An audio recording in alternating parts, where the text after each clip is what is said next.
Hello and welcome into the Devils in Detail post-game show here from Sun Devil Stadium as Arizona State came out victorious over the Oregon Ducks 37-35.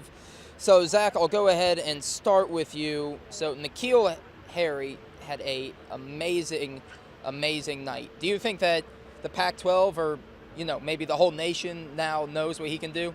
Well, you know what, Hunter, now that he's put up over 300 yards combined the last 2 weekends, I think it's safe to say the Pac-12, if not the entire country, knows what this sophomore stud can do. 148 yards last week, now 170 this week against Oregon, one of the better Pac-12 teams if we're coming into this week. And he really just showed that he could do everything. Possession, he made a couple big broken tackles, and then converting a 3rd and 27 for 52 yards down the line while drawing pass interference. N'Keal Harry really showed that why he was a 5-star recruit coming out of high school, and now he's starting to play like it. All right, so Zach just mentioned that N'Keal Harry, he converted a 3rd and 27. Now, ASU fans are not used to that because most of the time it's their defense that is giving up 3rd and 27 conversions. But tonight, Arizona State's defense on 3rd down was impeccable. Tonight was something else defensively from this team. It was very impressive to watch what the offense did, but defensively is where I think that this team shined. Just talking to Alani Latu there in the press conference, and he said one of the biggest things this week for this defense was we have to get off the field on 3rd downs, and they did. They got off the field on 3rd downs. Oregon was 1 of 11 tonight on 3rd. It's absolutely incredible. This defense, they're doing a great job getting pressure, a lot of times drawing up the blitzes there on 3rd downs, and especially getting themselves into 3rd down and long situations and forcing Herbert to try and throw the ball around. He had a tough time with that tonight, and it was very impressive. All right, so Zach, I know coming out of the press conference you were very impressed. Manny Wilkins, he now looks like the full-fledged leader of this team. Last year, obviously, he was the leader. He was the starting quarterback. He was named the starter. He earned the right to be called the starter, but injuries, stuff like that, he never really was the full leader.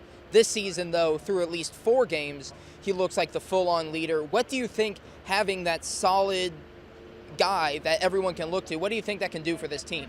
Well, it just provides a very safe and good sense of stability on the team. Through 4 games, Manny has not thrown an interception yet. I believe he's over 150 attempts in the season now, which is very impressive. And just his maturity. In the press conference, he conducts himself a lot better now.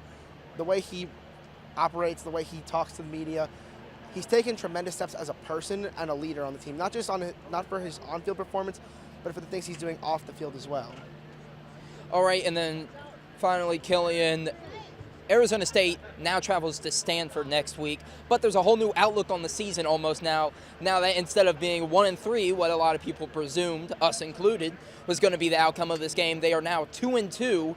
And Stanford, they lost to San Diego State just like Arizona State. So what are you expecting from that game? I'm expecting interesting. It's a whole new season. 1-0, like they say, like Todd Graham said in his press conference, it goes 1-0, and next week you got to go 1-0 again. Stanford, they're in a dogfight with UCLA right now. They've been going back and forth all night. It'll definitely be interesting going into next week's game. It's a different kind of matchup. Stanford is one of those grindy out teams, kind of like a San Diego State. So this Arizona State defense, especially, they're going to have to come prepared, and they're going to have to be ready for a dogfight.